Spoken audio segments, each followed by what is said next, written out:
Start. Good morning, friends. Hello, how are you? I hope that you all are fine. So, today we are going to start and continue with the fourth chapter, that is the landscape of the soul. And last time we discussed on the chapter, the same chapter on page number 34. Now, today we will continue with page number 35, one portion only, so that we can go slowly and steadily with the course. Now, last time when we discussed about this chapter, I said that there are some three different stories connected with the different art, that is painting. The first one that we learned last time, that was about the Chinese art. The Chinese painter, that is Wu Daoji, was a Chinese painter, and he was commissioned by the Emperor Tang to draw a beautiful landscape on the palace wall of his palace. And after Wu Daoji was commissioned by him, he prepared the drawing, he prepared the sketch of the landscape on the walls of the palace, and then he covered the entire the artwork that he had prepared, so that only the emperor could see it. One day, Wu Daoji asked the emperor to come along with him, that he would show him the inside of the cave. There was a cave also in the landscape, and he told that I will lead you into the cave. The cave is more splendid. So they went near the painting. Usually it was just a painting, it was not a real cave. It was just the imagination of the painter. And likewise, when they went there, Wu Daoji clapped the hand and the cave door opened. And the emperor who was standing just behind him, he was surprised to see all these things, what is happening with this drawing, with this sketch that Wu Daoji had prepared. And he entered the cave. Who entered the cave? Wu Daoji entered the cave. And before the king could see, the emperor could see anything, the door behind closed of the cave, they closed. And Wu Daoji disappeared forever. Not only Wu Daoji, but also the painting that was displayed, that also was vanished. So that was the first story that was yesterday we had discussed. Now we go on to chapter on the part, the second part, that is on page number 36. So let us start with that.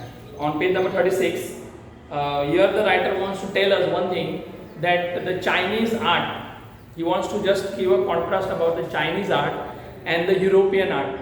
Now the Chinese art is only an imagination of the painter. And now we go on to the next story on page number 35, the second paragraph. Now he tells about the Western painting. Earlier we talked about the Chinese painting. Now we are going to talk about the Western or European painting. Now page number 35, the first line we start with, the contrast this story to another famous one about the painter who couldn't draw the eye of the dragon he had painted, for fear it would fly out of the painting. Now the thing is that the painter in this particular Western culture, Western painting, he was also famous in his paintings, but he was having the fear that he couldn't draw the eye of the dragon, and he was having the fear that if he will paint it, that particular eye of the dragon, then it would fly out of the painting. That was his fear. So he kept it like that only. With an old story from my native Flanders that I found most representative of Western painting. Now second paragraph of page number 35, we continue with that. In 15th century, Antwerp, a famous blacksmith. A blacksmith means he is a skilled person in a particular trade related to iron, called Quentin Metze, fell in love with the painter's daughter. The father would not accept a son-in-law in such a profession. So Quentin sneaked into the painter studio and painted a fly fly, a house fly, on his latest panel in such delicate realism. Delicate realism means he painted the fly, the small fly, the house fly, in such a manner that it appeared that a real fly is sitting on that particular painting. So that was his creativity, the art. That if anybody would see it from far away, it would represent that it is not a painting, but it is a real fly. That was his. That is what he wanted to bring out. His art he wanted to bring out. So when he did that, and he went out of the studio. Now the next day, when Quentin immediately admitted, when he came into the studio to just check, he thought that one fly is sitting on the painting, on his painting. So he went there to just make him fly away from there. But when he touched it, he found that it was not a real fly, but it was only a creativity of the painter. So he was astonished to find such a creativity that was brought on the canvas, that was made by him.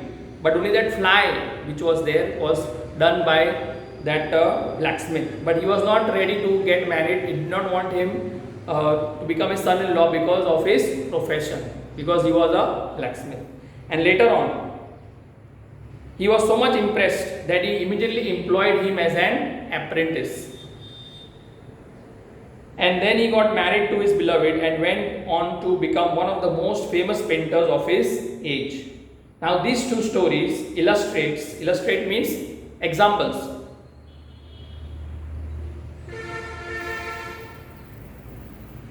What each form the art of trying to achieve a perfect likeness. As I said earlier, that the Chinese art was just an imagination. But the Western culture or the Western art represents perfection, fine art, reality that is only found in Europe. The essence of the inner life and the spirit in Asia. So here we stop today. Tomorrow we will continue further from third paragraph onwards. Thank you. Have a nice day.